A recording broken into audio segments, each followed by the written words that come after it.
유명 대학의 수상 경력이 있는 셰프가 현재 살인 혐의로 기소됐습니다. 그리고 피해자는 그의 아내로 알려졌습니다.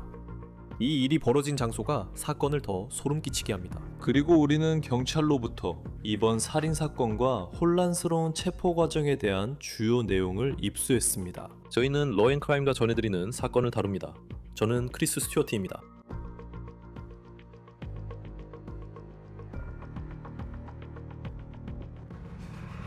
뉴잉글랜드의 한 대학교시 주민들은 밤사이 캠퍼스에서 일어난 사건을 이해하려 애쓰고 있습니다. 이 사건에는 학교의 자랑으로 여겨졌던 인물이 연루되어 있습니다. 제가 말씀드리는 인물은 36세의 제프리 맥도널드 로. 2025년에 미국 요리연맹으로부터 올해의 셰프로 선정된 인물입니다. 그리고 그것은 맥도널드 셰프가 매사추세츠 대학교 에머스트 캠퍼스, 즉 유메스에서 셰프로 근무하며 그의 요리 실력으로 받은 여러 상 중 하나에 불과합니다. 이제 여러분이 그를 학교에서 상을 받은 셰프로 떠올리고 계시겠지만 이번에는 이 이미지를 한번 보시기 바랍니다. 이 사진은 오늘 아침 서부 매사추세츠의 WWLP 보도에 나온 그의 모습입니다. 그는 매사추세츠 햄프셔 카운티 법원에 출석했으며 살인 혐의로 기소되었습니다. 그리고 그게 다가 아닙니다. 곧 다른 부분도 말씀드리겠습니다. 어떤 살인이든 충격적이고 슬픈 일입니다. 하지만 이번 사건이 화제가 되는 이유는 믿기 힘든 추락처럼 보이기 때문입니다. 많은 학교 캠퍼스 음식은 솔직히 꽤 밋밋합니다.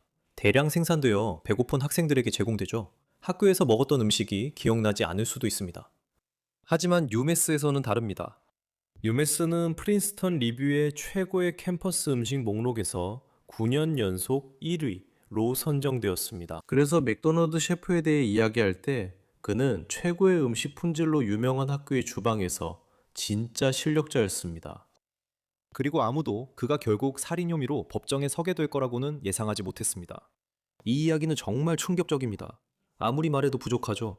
그리고 매사추세츠주 에머스트의 지역사회는 지금 말문이 막힌 상태입니다. 학교는 맥도널드가 주요 상을 수상하는 모습을 소셜미디어에 여러 차례 게시했습니다.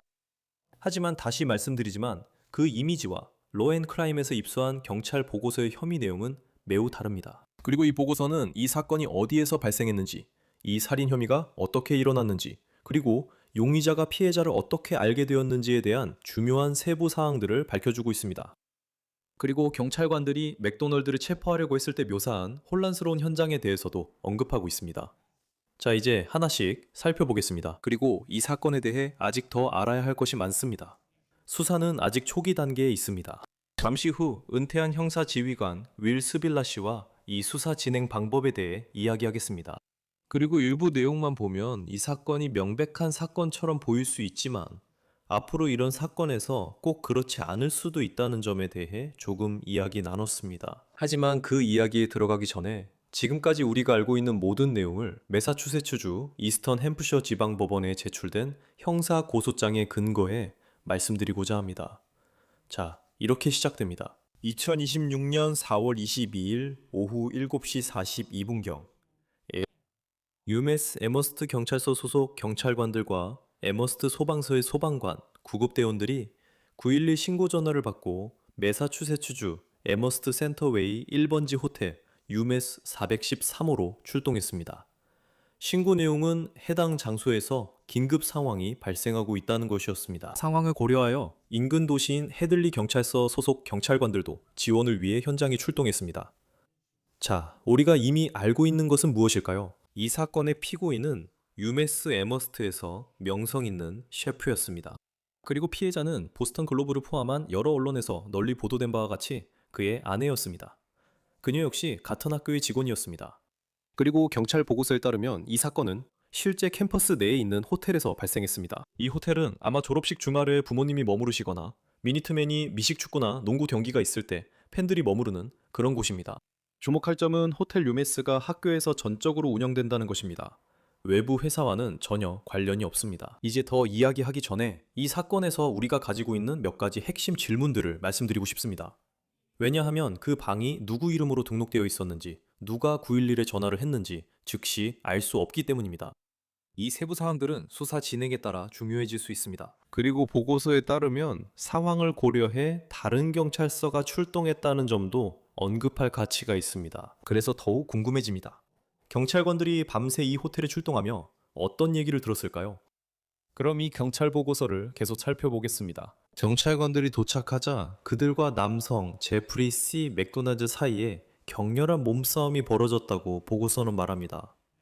이 과정에서 제이 맥도날드는 경찰관들을 향해 물건을 던졌고 한 명의 UMass 경찰관의 얼굴을 한 번 이상 가격했습니다.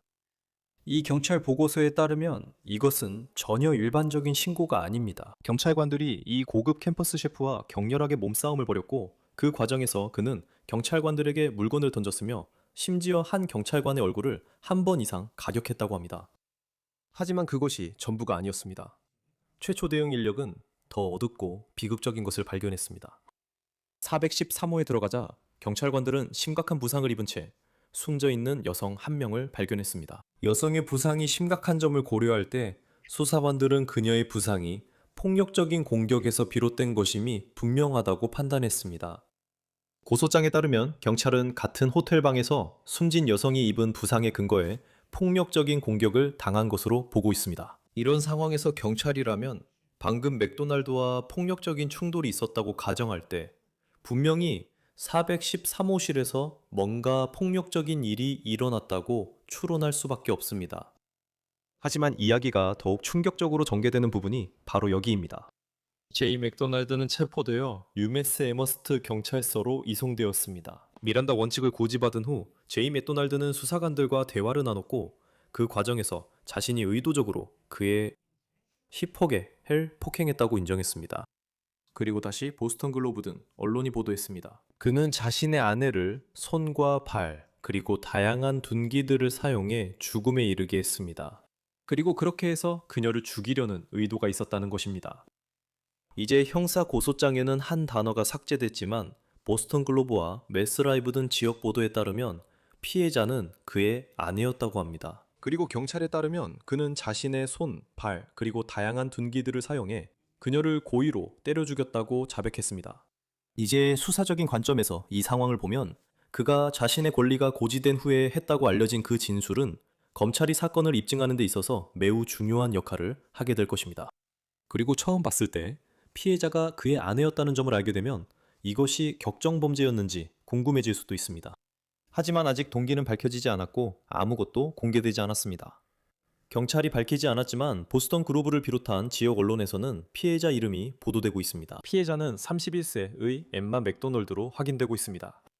그리고 매사추세츠 주정부가 공개한 체크북 자료에 따르면 그녀는 2023년 기준으로 유메스의 식당 관리자였습니다. 그래서 이 두 사람이 처음에 대학을 통해 만났을 가능성이 있다고 추측해 볼 만합니다.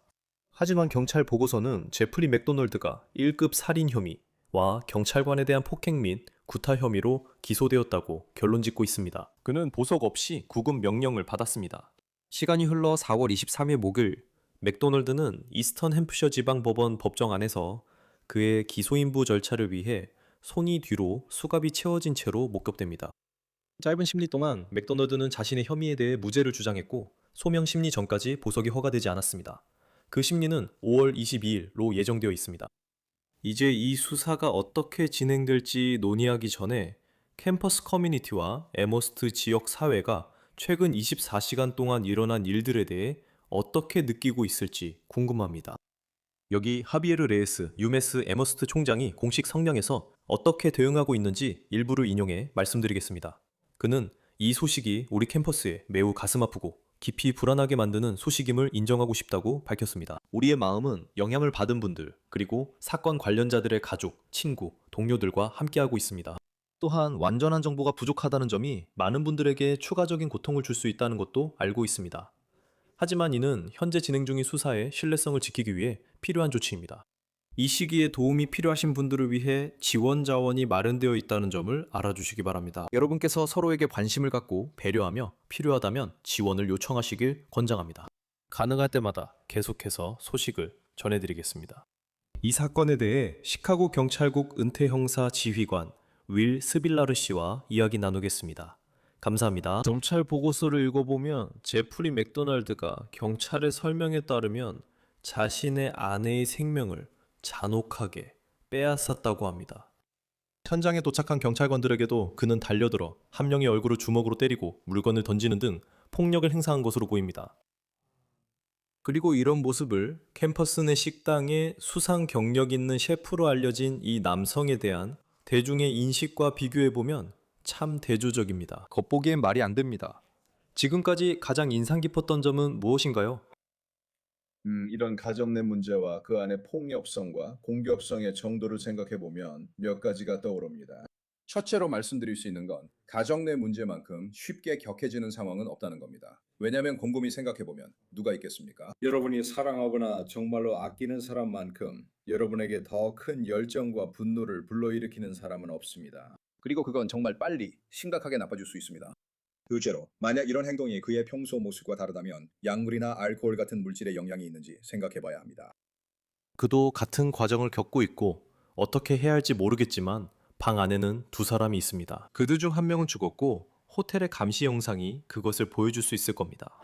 하지만 경찰 보고서에 따르면 미란다 원칙 고지 후에 그는 모든 것을 인정했다고 나와 있습니다. 그리고 정확히 무슨 일이 있었는지 인정합니다. 그가 했고 그럴 의도가 있었다고 합니다. 수사관 입장에서 그런 자백을 받았다면 유죄 판결을 내리기 위해서 또 무엇이 필요하겠습니까? 물론 아직 이 사건은 초기 단계라는 것도 알고 있습니다. 글쎄요, 다른 사건들과 마찬가지로 현장을 처리해야 합니다. 피해자로부터 샘플을 채취해야 하고 범인으로부터도 샘플을 채취해야 합니다. 손톱 및 채취물 같은 것도요. 분명히 누군가가 맞아 죽었기 때문에 아주 격렬한 몸싸움이 있었던 게 분명합니다. 하지만 모든 증거를 다 분석해야 합니다. 제가 약물이나 알코올 같은 물질에 대해 말씀드렸죠.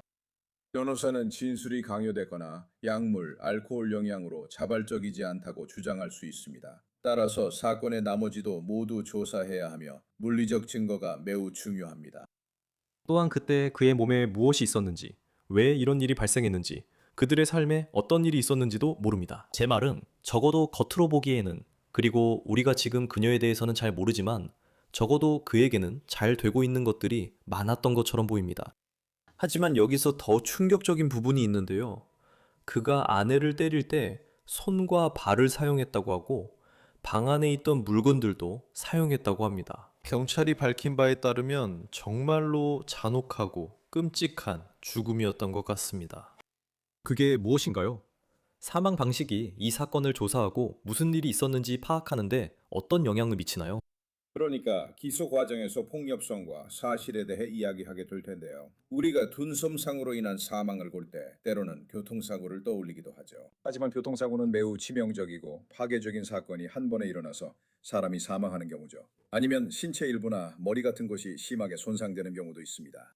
구타나 폭행의 경우에는 암묵적으로 여러 번 부상을 입게 되고 이런 점을 기소 과정과 사건에서 분명히 밝혀서 폭력의 정도를 보여줘야 합니다.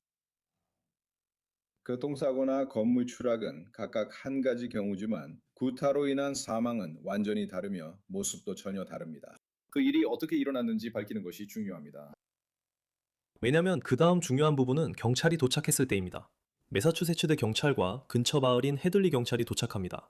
그들이 도착해서 지금 저는 경찰 보고서를 보고 있습니다. 그들이 제프리 맥도날드가 했다고 주장하는 것은 그가 경찰관의 얼굴을 주먹으로 때리고 경찰관에게 물건을 던지는 등 경찰을 공격하기 시작했다는 것입니다. 이 사건에서 방 안에서 발생한 폭력적인 사망 사건뿐만 아니라 그가 경찰관에 대한 폭행 및 구타 혐의도 받고 있다는 점이 수사에 어떻게 작용합니까? 네, 그리고 그건 추가 혐의입니다. 확실히 그렇습니다. 모든 혐의를 적용하고 경찰관에 대한 폭행이나 가중 폭행 등 모든 표현을 포함해 적용합니다. 그 혐의는 반드시 추가해야 합니다. 심리 상태와 당신이 도착했을 때 그의 행동과 관련이 있기 때문입니다. 반대로 변호인은 평소와 다름을 입증하면 이를 활용할 겁니다. 예를 들어 이 사람은 평소 온순한데 무슨 일이 있었는지 모르겠습니다 라고 할 수 있습니다. 그게 아시다시피 우리가 아까 얘기했던 것처럼 그런 상황일 수도 있습니다. 아직 독성 검사 결과가 나오지 않았기 때문에 우리는 모릅니다. 약물이었을 수도 있고 술이었을 수도 있고 다른 무엇이었을 수도 있습니다. 우리는 그걸 사용할 것이고 변호인도 평소와 다른 모습이라는 점으로 쓸 겁니다. 네, 여기 그의 자백으로 알려진 부분이 있습니다. 아시죠? 맥도날드는 조사관들과 대화하는 동안 자신의 손, 발, 그리고 다양한 둔기들을 사용해 아내를 고의로 때려 죽였다고 인정했습니다. 그리고 그렇게 함으로써 그녀를 죽이려는 의도가 있었다고 했습니다. 만약 독성 검사 결과에서 특별한 것이 나오지 않는다면 변호인 측은 정신 건강 문제였다고 주장할 수 있습니다. 그의 몸에 약물이 있었다고 할 수도 있습니다. 하지만 우리는 그런 것에 대해 아무것도 모릅니다. 다시 한번 말씀드리지만 이건 단지 전제일 뿐입니다. 그런데 만약 그런 결과가 전혀 나오지 않고 이것이 그의 자백이라고 가정해봅시다. 이 시점에서 더 무엇이 필요하겠습니까? 만약 그게 확실한 자백이라면 변호인 측에서는 어떤 방어 전략을 펼칠 수 있을까요? 이런 상황에서 변호사들이 어떤 식으로 변호하는 걸 보셨나요? 그들은 항상 체포의 근거에 문제를 제기하려고 합니다. 그리고 진술의 자발성에도 항상 의문을 제기하죠. 이제 그런 진술을 다루는 방법에는 몇 가지가 있습니다. 만약 당신이 방에 들어갔는데 그가 당신과 언쟁을 벌이면서 이런 말들을 쏟아낸다면, 그리고 당신이 아무 질문도 하지 않았다면 그건 자발적 발언이라고 부릅니다. 그리고 그가 말하도록 둘 수 있습니다. 하지만 만약 당신이 무슨 일이 있었는지에 대해 어떤 질문이라도 하려고 한다면 미란다 고지를 한 상태여야 합니다. 그리고 그가 미란다 고지 이후에 진술을 한다면, 그리고 이 모든 것이 바디캠에 녹화됐을 텐데 만약 전부가 아니라면 대부분이 그렇겠죠. 이것은 변호인 측이 극복해야 할 큰 장애물입니다. 하지만 그들은 분명히 자백 진술의 자발성에 대해 문제를 제기할 것입니다. 그리고 분명히 아시겠지만 당신도 알다시피 안타깝게도 당신의 경력에서 많은 가정 내 살인 사건을 다뤄오셨잖아요. 제 말은 이렇게 겉보기에는 모든 것이 잘 풀리는 것처럼 보이는 부부가 실제로 얼마나 자주 이런 일을 겪게 되나요? 그리고 다시 말씀드리지만 지금 시점에서는 그녀에 대해 많이 알지 못하지만 적어도 그에 대해서는 우리가 알고 있죠. 캠퍼스 식당에서 일했다면 이 사람은 셰프로서 정말 대단한 사람이었던 것 같습니다. 그런데 한편으로는 그런 일을 저지를 수 있는 또 다른 면이 있었다고 하니 참 놀랍습니다. 이런 가정대 사건들에서 공개적으로 보여지는 모습과 실제로 나중에 벌어지는 일, 예를 들어 이번 사건처럼 수요일 밤 호텔 방에서 일어난 일 사이에 이렇게 완전히 대조적인 경우가 얼마나 자주 있나요? 글쎄요, 이 말씀을 드릴 수 있겠습니다. 가정 문제나 다툼이 처음 생겼을 때 사례로 이어지는 일은 없습니다. 때게 이전부터 그런 일이 있었죠. 신고 여부와 상관없이 누군가는 일을 합니다. 가정폭력의 전력이 있다면 이전에 경찰에 신고된 적이 있거나 그녀가 가족이나 친구들에게 이 사실을 이야기한 적이 있을 것입니다. 누군가가 가정 내 상황에서 처음 폭행하는 자리에서 바로 이성을 잃고 살인을 저지르는 일은 드뭅니다. 하지만 그렇다고 해도 우리는 다른 사람들의 집 안에서 무슨 일이 일어나는지 전혀 알 수 없습니다. 겉으로 보이는 모습이 집 안에서 실제로 벌어지는 일과는 완전히 다를 수 있습니다. 그래서 이렇게 폭력적인 일이 처음 발생하는 경우는 드뭅니다. 가족들과 얘기하면 가정 폭력 전력이 있었던 걸 알게 될 것 같습니다. 자, 그가 구금되어 있고 자백을 했을 때 어디서부터 시작해야 할까요? 이건 누가 했는지 찾는 사건이 아니라 그들의 삶에서 무슨 일이 있었는지 알아내려는 거죠. 여기서 금전적인 문제가 있었는지 아니면 다른 어떤 요인이 있었는지 알아보는 겁니다. 그러니까 그들의 삶을 하나씩 맞춰가기 시작하려면 어디서부터 시작해야 할까요? 알다시피 자백이 있고 용의자가 구금되어 있고 모든 게 이미 드러나 있는 상태에서 시작하면 그냥 거꾸로 추적해 나가면 됩니다. 좋아요. 자백을 받았어요. 우리가 그가 했다는 걸 알아요. 이건 미스테리가 아니에요. 우리가 그가 했다는 걸 알아요. 동기를 따져보나요? 네, 동기를 따져보죠. 그러니까 왜 그가 그런 일을 했는지 알아내려고 하는 거예요. 하지만 당신이 경찰관이자 형사로서, 그리고 사건을 해결하기 위해 체포를 하는 사람으로서 기소를 진행할 때 때로는 동기가 그다지 중요하지 않을 때도 있어요. 이상하게 들릴 수 있지만 때로는 그 사건으로 이어지는 모든 일이 사건의 일부가 되기도 해요. 하지만 그런 명백한 사건이라면 다른 사람이 한 게 아니고 방 안에 두 사람만 있는데 자백까지 했다면요. 수사적인 관점에서 보면 아주 탄탄한 사건이죠. 이제 당신이 조금이라도 실력이 있다면 들어가서 사건 기록에 가능한 동기 요인들을 넣을 겁니다. 왜냐하면 이 모든 게 재판에서 다 드러나게 되니까요. 하지만 우리는 탕탕탕 사건 끝 다음처럼 끝내는 걸 경계해야 하며 더 깊이 파고들 필요가 있습니다.